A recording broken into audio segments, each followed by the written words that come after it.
When I got this story, Ricky, I cried, honey. I almost cried all night, y'all, thinking about Miss Sheletta Chapital. If y'all don't know who Sheletta Chapital is, honey, they're saying y'all that Anthony Mackie, honey, might be flying high, honey, as one of Marvel's biggest stars. But behind that superhero swagger is a messy love story straight out of a soap opera, they're saying. They said before the red carpet, the $1 million paychecks, and action scenes that make your boyfriend feel insecure, Mackie had a rock, honey. His childhood sweetheart, Miss Sheletta Chapital, y'all. Now, they're saying these two had history, and they said they're not talking about that mid and college history. They're talking about playground crush, note passing, honey, on and off love since they were even 7 years old. The kind of romance they say rom-com producers would sell their souls to write about. Now, they're saying they made it official back in 2014, tying the knot after years of dating, and they said for a while it looked like a real fairy tale. 4 adorable sons, a love story decades in the making. What could go wrong?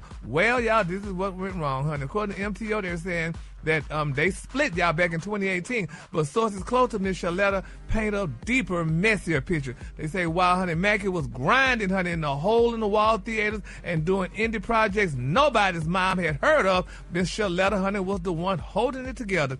Now, they say while paying the bills, they say she paid the bills, she funded his acting classes, and, honey, she was running a household with them 4 children while he chased his Hollywood dreams. They say she was the blueprint for ride or die. And they said there was no crazy things. But what is that? This is Anthony Mackie, one of your friends. Yeah. Well, but to make a long story short, they're saying it was a sad story. They said because, honey, allegedly, Anthony, honey, divorced his beautiful wife, and now they're saying he may be seen with a blonde, honey. When he was going through financial struggles, baby, when this girl was there, honey, helping him out, like most women do, especially African-American women do with their African-American men, and they get an extra $1, honey, and they wind up leaving her, honey, for a blonde. But it's a sad situation, and people are saddened by this story because, they started off as elementary kids. I mean, they were in school together, elementary school. They didn't even wait to get to college. They did it when they were young. And then this is what happened. You get left behind. Sometimes you just grow apart. Well, you need to grow apart, damn it, when you broke. Sometimes it don't work out, Gary. Yeah, well, sometimes it don't work out. Well, you need to let it work out before I've been and paid your butt to go to school, allegedly, and take care of the bills, honey, while you trying to chase your dreams, and then once you get your dreams, then you leave me. No.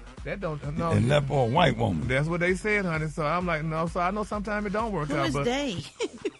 They wait. That's right, honey. Those that all wait. He'll be back when that macaroni and cheese ain't coming out right. Uh-huh. And when she making that macaroni and cheese with Kraft singles, he'll be back. And have to keep a plastic surgeon putting on the Kraft singles on top of the macaroni noodles and then putting it in the oven and hoping that it melt down through them little holes in the macaronis. Okay. He'll be back. Yes, Lord. So, but it is a sad situation. When she buy them little cans of greens and don't pour that juice out in the sink that be in the can, he'll be back. Yes, Lord. So I don't know why people do it. Though. I feel sorry for people. I mean, you didn't work hard with this person to get them on the track, and then all of a sudden now, you just want to trade me and her for a 2025 model. When she's serving some Jiffy cornbread, he'll be back. I mean, I do see the picture of them going full at it, mouths open, he and this mystery blonde. I don't know that she's 20, though. She looks a little older. No, I didn't say she was 20. I said for a 2025 model, which you mean his wife was a 2018. Now they traded, like you saying, did a trade.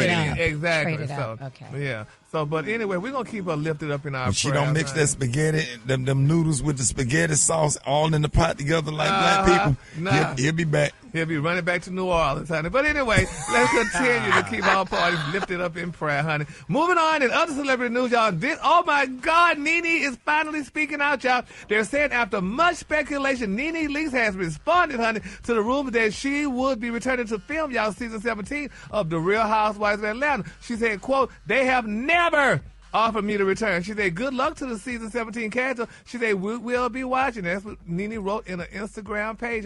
Now, they're saying that Nene fallout with Bravo came, y'all, after she accused the network and Bravo executive, y'all, Andy Cohen, of racial discrimination. Now, they're saying Nene was one of the original cast members who joined the first season back in 2008, but claimed, y'all, that she was offered a diminished role in season 13 as a form of retaliation, y'all, for voicing her concerns over racially insensitive behavior by co-star Miss Kim Zolciak. But now, a lot of people say now when Miss Nene said that, honey, Miss Cohen didn't play that, honey. She wasn't too happy about that, honey.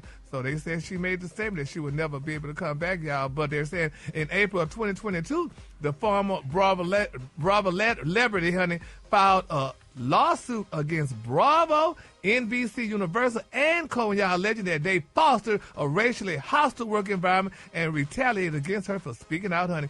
Now, the lawsuit was dismissed, y'all, without prejudice in August 2022, allowing for the possibility, y'all, of refiling in the future. They say Nene has stated several times, y'all, that this year that she would be open, y'all, to returning to the show. She said, quote, if I were to ever step back on that platform, would I be a friend? She said, I really kind of feel like I don't know that would be a friend. She said, but I just would think Nene, season 1, the first housewife, and I'm a friend. She said, oh, baby, I don't know, she said last month on Cynthia Bailey's talk show thing. So, but I don't think she's going to ever come back, y'all. So y'all got to quit asking for Nene to come back, because everybody been asking for Nene to come back since she left, honey.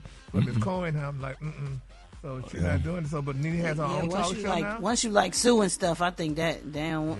Yeah. I think that door is closed. Yeah. So, but she has her own show now. Her own. She does the podcast. It's good and too. It looks amazing. So it looks good. So she don't need Real Housewives money, because she's making much more money on her podcast than they making, honey, on Real Housewives of Atlanta, I'm sure. So there it is. So there you have it. And congratulations, Nene. All right, the Kahlua today, honey, is one of my favorite Kahlua. My Kahlua today, y'all, is Veracene. On the high end, you say Veracene, and on the low end, you say beautiful cloud. That's your Kahlua for today. That's beautiful. Y'all give it up for Gary with the T.